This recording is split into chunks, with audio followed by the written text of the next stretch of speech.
Welcome to It's Rafiq. In today's video, I am going to explain how we can create database in MySQL. We MySQL keneke database create koribo paru. First of all, MySQL database create koribo kane tumalukor computer MySQL install koribo lagibo. Jodi nai tenehole install kori lobo para aru jodi school computer use kori asa aru already jodi install kora ase then start button click koriba. Tar pisot all programs তাত দেখিবা MySQL click কৰিবা তাৰ পিছত MySQL সাৰ্ভাৰ যেটো ভাৰ্সন থাকে ইয়াত মোৰ 5.5 আছে সো 5.5 তাৰ পিছত MySQL কমান্ড লাইন তাতে ক্লিক কৰিবা ক্লিক কৰিলে MySQL ৰ এটো কমান্ড লাইনটো ওপেন হৈ যাব সো ইয়াত তোমালোকে MySQL ৰ কমান্ড লিখিব পাৰা ফাৰ্স্ট পাসওয়াৰ্ড ভৰাব দিব পাসওয়াৰ্ড যেটো আছে ইনষ্টল কৰোতে যেটো দিয়া হৈছে বা যদি নাজানা টিচাৰক খুদি লবা পাসওয়াৰ্ড এন্টাৰ কৰিবা এন্টাৰ কৰাৰ পিছত আমাৰ এটো স্ক্ৰিন আইব ওয়েলকাম টু MySQL মনিটৰ তাৰ পিছত ভাৰ্সন নম্বৰ কিবা কিবি লিখা থাকিব এতিয়া যেতিয়া আমি MySQL টো ফাৰ্স্ট খুলিম তেতিয়া আমাৰ ফাৰ্স্ট কামটো হল ইয়াত ডাটাবেস ক্ৰিয়েট কৰা ডাটাবেস ক্ৰিয়েট কৰিবৰ কাৰণে আমাৰ কমান্ড হ'ব ক্ৰিয়েট ডাটাবেস তাৰ পিছত ডাটাবেসটোৰ নাম সাপোজ ডাটাবেসটোৰ নাম মই স্কুল দিম স্কুল আৰু যেতিয়া আমি ডাটাবেস ক্ৰিয়েট কৰিম এটা কথা মনত ৰাখিব লাগিব যে সেম নামৰ ডাটাবেস যদি অলৰেডি সাৰ্ভাৰত আছে তেনেহলে আমি আকৌ হেতু নামৰ ডাটাবেস বনাব নোৱাৰো সো সাপোজ আই থিংক স্কুল ডাটাবেসটো অলৰেডি মোৰ ডাটাবেসত আছে সো এটো এৰৰ আহিব cannot create database বুলি আহিছে তাৰ মানে মই স্কুল নামৰ ডাটাবেস ক্ৰিয়েট কৰিব নোৱাৰো সো এতিয়া আমি কি কৰিব পাৰো ডাটাবেসটো বেলেগ নাম দিব পাৰো সো ক্ৰিয়েট ডাটাবেস স্কুল 1 দিব পাৰো স্কুল 1 আৰু তাৰ পিছত enter so query okay one row affected তাত মানে কি হল ডাটাবেসটো ক্ৰিয়েট হৈ গল এতিয়া যদি মই চাব খুদিছো ডাটাবেসটো সাৰ্ভাৰত আছে নে নাই তাৰ কাৰণে আমি লিখিব পাৰো so databases semicolon sorry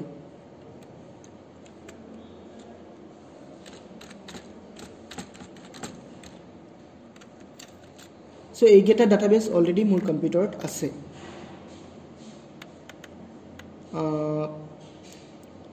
school 1 two create কৰিলো জাস্ট নাও এটো স্কুল 1 ডাটাবেসটো আছে কম্পিউটাৰত এতিয়া ডাটাবেস ক্ৰিয়েট কৰাৰ পাছত নেক্সট স্টেপটো হল ডাটাবেসটো সিলেক্ট কৰা বা এক্টিভেট কৰা তাৰ কাৰণে কমান্ড হ'ব ইউজ তাৰ পিছত ডাটাবেসটোৰ নাম লাইক স্কুল 1 database change বুলি আহিব database change মানে কি হল database টো সিলেক্ট হৈ গল এতিয়া আমাৰ নেক্সট কমান্ড হল database টো ভিতৰত টেবল ক্ৰিয়েট কৰা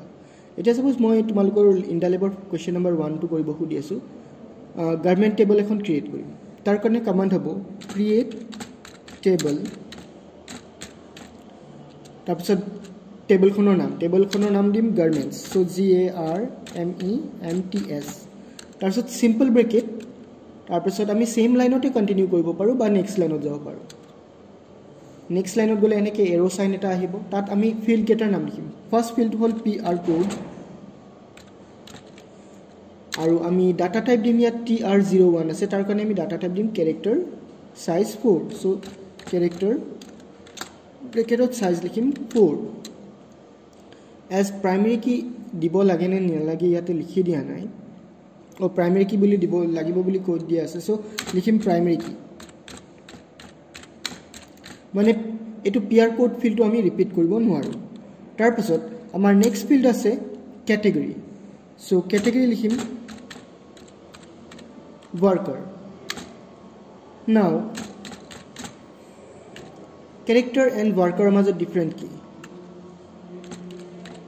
character আমি কেতিয়া চুজ কৰিম যেতিয়া আমি লিমিটেড নাম্বাৰ অফ character ভৰাম like directly exactly 3টা বা 4টা ক্যাৰেক্টাৰ ইন এ ফিল্ড আৰু যেতিয়া আমি ভেৰিয়েবল লেন্থৰ ক্যাৰেক্টাৰ ভৰাম তেতিয়া হলে আমি ওয়াৰ্কাৰ চুজ কৰিম সাপোজ সাইজ দিলো 20 তাৰছত কমা আহিব দেন নেক্সট ফিল্ড ব্ৰ্যান্ড আমি সেম দিম ওয়াৰ্কাৰ সাইজ 20 only কমা তাৰ পিছত আমি দিম ইন্টিজাৰ প্ৰাইসত নম্বৰ আছে সো আমি ইয়াত ইন্টিজাৰ দিম int তাৰছত comma year of manufacture So YOM, year of manufacture. Year of manufacture আমি দিম year 2016 আছে, so এটো year বুলি দিম year, তাৰছত আমি ব্ৰেকেট ক্লোজ কৰিম আৰু সেমিকলন দিম। এতিয়া চাবা তোমালোকে যদি টেবুলৰ কমান্ডটো লিখোতে কিবা যদি মিস্টেক কৰা, লাইক মোৰ ক্যাটেগৰি স্পেলিংটো ইয়াত ৰং হৈছে, সো আমি কি কৰো এটো আকো কাৰেক্ট কৰিব নোৱাৰো, এটো এনেকৈ থাকিব। সো এন্টাৰ দিলু, query okay, 0 row affected আহিছে। এতিয়া যদি মই ক্যাটেগৰি স্পেলিংটো কাৰেক্ট কৰিব খুদু, CATEGORY হ'ব লাগে, EY আছে, তাৰ কাৰণে কমান্ড হ'ব alter table, তাৰপিছত টেবলখনৰ নাম, টেবলৰ নাম হ'ল গাৰ্মেন্টস, তাৰপিছত আমাৰ কলমটোৰ নাম চেঞ্জ, কলমটোৰ নাম যোনটো চেঞ্জ কৰিম, কলমটো হ'ল CATEGORY, আৰু আমাৰ নতুন নামটো হ'ব ক্যাটেগৰি CATEGORY, আৰু সাইজ ওয়াৰ্কাৰ সাইজ 20, আৰু যদি জায়গাটো চেঞ্জ কৰিব খুদু তেনেহলে আফটাৰ এইবিলাক লিখিব পাৰো, নহলে যেনেকৈ আছে তেনেকৈ ৰাখিম। ওকে, সো query ওকে আহি গল। এতিয়া আমি টেবলখন চাব খুদিছো, মানে টেবলখনৰ এক্স্যাক্টলি কি কি ফিল্ড আছে, তাৰ কাৰণে লিখিম DESC means describe garments। So আমাৰ টেবলখনত এইটা আছে, PR code character, category worker, brand worker, price integer, and year of manufacture year। So egita ase, aru PR code to null nohoy, not null, and it is also primary key। Now to insert record in this table, we'll write insert into garments values, তাৰপিছত ব্ৰেকেটত আমি লিখিম except the numbers, বাকি যিমান values আছে গোটেইবিলাক আমি within inverted comma লিখিম। Like PR code first আছে TR01, সো ইনভার্টেড কমাৰ ভিতৰত TR01, তাৰপিছত কমা, ট্ৰাউজাৰ আছে TROUSER, তাৰপিছত কমা, নেক্সট আছে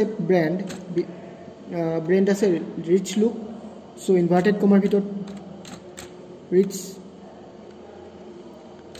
ৰিচ লুক, সৰি,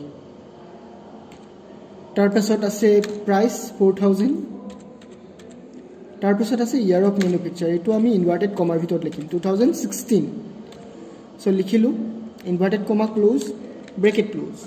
তাৰপিছত সেমিকলন আৰু এন্টাৰ। যদি কোৱেৰিত একো মিস্টেক না থাকে তেনেহলে কোৱেৰি ওকে বুলি আহিব, ঠিক আছে। কোৱেৰি ওকে আহিলে মানে আমাৰ ৰেকৰ্ডটো ইনসাৰ্ট হৈ গল। এতিয়া যদি এই ৰেকৰ্ডটো চাব খুজো টেবুলৰ ভিতৰত, তেনেহলে লিখিম select star from garments। So এটো ৰেকৰ্ড আমাৰ ইয়াত আহি গল, TR01 ট্ৰাউজাৰ ৰিচ লুক। এতিয়া যদি আমাক ইয়াৰ গোটেইখিনি না লাগে, আমাক লাগে অনলি ক্যাটেগৰি, ব্ৰ্যান্ড এন্ড প্ৰাইস, তেতিয়াহলে আমি কি লিখিম, সিলেক্ট স্টাৰৰ জায়গাত আমি কলম নেম গিটা লিখিম, লাইক সিলেক্ট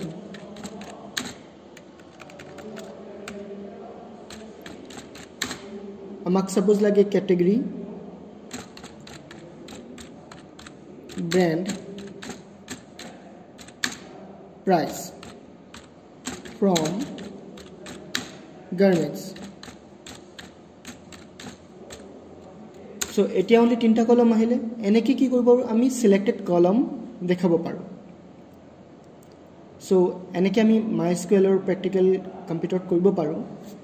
যেতিয়া আমি MySQL কমান্ডত যিকোনো মিস্টেক কৰো, যেতিয়া সাপোজ মই এই ৰেকৰ্ড ভৰাব খুজুতে ইয়াতে এটা ইনভাৰ্টেড কমা মিস কৰি দিলো, এটা কি হ'ব, যেতিয়া মই ইনসাৰ্ট এন্টাৰ কি প্ৰেস কৰিম একো নাহিব, এনেকৈ থাকিব। তেতিয়াহলে তুমি এনেকৈ বাৰে বাৰে আহি আছে ইনভাৰ্টেড কমা বুলি আহি এনেকৈ আহি আছে। So that means what you will have to understand, you will just check the previous command insert into garment values, চাবা যে ইয়াত মই এটা ইনভার্টেড কমা মিস কৰি আছো। সো এগেইন তোমালোকে এটা ইনভাৰ্টেড কমা দিবা আৰু সেমিকলন দিবা, তেতিয়াহলে কি হ'ব, এই মিস্টেকটো ৰিমুভ হৈ যাব। আকৌ তোমালোকে নতুনকৈ ইয়াত এড কৰিব পাৰা। আৰু যদি প্ৰিভিয়াছলি কি কমান্ড তুমি টাইপ কৰিছা হেতু আকৌ লাগে তোমাক তেনেহলে কিবোৰ্ডত আপ এৰো কিটো প্ৰেছ কৰিবা আপ এৰো কি প্ৰেছ কৰিলে তুমি প্ৰিভিয়াছলি যেটো টাইপ কৰিছা সেইখিনি আহি যাব সো এখিনি আহি গল এতিয়া মই যত মিস্টেক কৰিছিলো তাত ইনভাৰ্টেড কমা দি দিলো এতিয়া চাবা PR কোড টু প্ৰাইমাৰী কি হয় TR01 মই অলৰেডি ভৰাইছো আকৌ যদি মই এন্টাৰ দিও এটো নলয় এৰৰ বুলি আহিছে ডুপ্লিকেট এন্ট্ৰি বিকজ TR01 মই অলৰেডি ভৰাইছো এতিয়া যদি মই TR01 ৰ জাগাত TR02 দি দিলো আৰু ট্ৰাউজাৰ বুলি দিলো ব্ৰ্যান্ড দিলো ৰিবক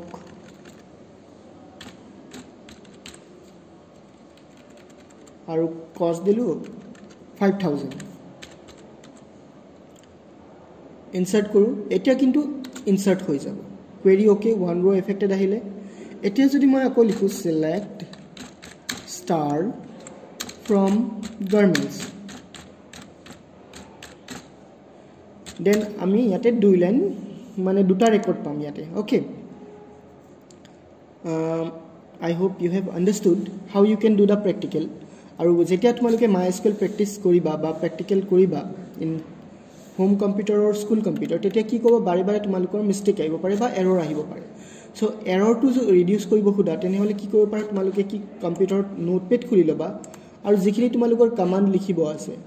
সেই কমান্ডখিনি নোটপ্যাডত লিখি ইয়াত পেস্ট কৰিব পাৰা তেতিয়াহলে কি হ'ব ইজিলি তোমালোকৰ মিস্টেকখিনি কাৰেক্ট কৰিব পাৰা সপোজ মই ইয়াতে কমান্ড এটা লিখিব খুদিছো মই মোক ইয়াতে অনলি ৰিবকৰ ডিটেইলস খিনি লাগে বেলেগ না লাগে সো মোৰ কমান্ড হ'ব select star from Reebok or garments where brand equal Reebok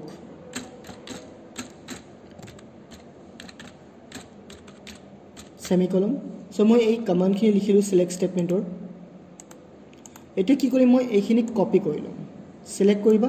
তাৰপিছত ৰাইট ক্লিক কৰিবা আৰু কপি কৰিলা ঠিক আছে এতিয়া তোমালোকে MySQL সাৰ্ভাৰত যাবা গৈ কিনে